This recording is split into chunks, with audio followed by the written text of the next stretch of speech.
ریوبریا خسریا باکور و روجلات سوریه دست پیشخری یک جبو چهار سرکن آلوزیا سوریه را گهاندی و دبیجک و هم آمادن به حکومت سوریه و حزب دموکرات را گوتو بیجام بکن. ریوبریا خسر داخویانی خود دبیجه تفگر گلری یا شورشگری کش سال 2011 و دست بکریه حتی اینها تو انجام به دست نخستیه دناف چند سال این آلوزیه دکو آلین سیاسی آبوری و جواکی گرتیان نافخو به صدان هزار جگل مجیان خوش دستانه و نچاری کوچبری بونه هر وها به میلیون جگل مجی لولات در و راسی کریار نمروانتین اردهجا کل سوریه و ترکیه ده شش سبات رابهوری دجیچه بو بخور برین کوچبر و پنابر سوری کورتر کریه ریوبریا خسر ده بیجک و جبر نبونا نرخاندن و شروعین راست بو آلوزیا سوریه هرها بشتر نبون آلین چالاک و نونرین راستقینه سوریه ده جوین ناف دولتی ده حتی نهاتو چارسری نهاتیه دیتن.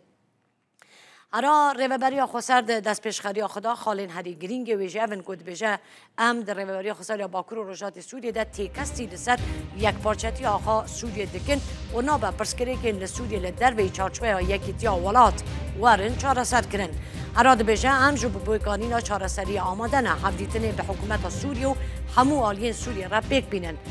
آتیا تکس کردن که به ریا ازمونا سیستم دموکراتیک و لحرم باکور و روجلات سوریه تیمشاندن همو گل حرم دکارن همو مافین خود به دست بخن و به آزادی بجین. دبیجه هم تکس کردن که سمیان و چافکانین آبوری هایی دوی باوه که وکهف لحمو حرم سوریه ورن پارو کردن.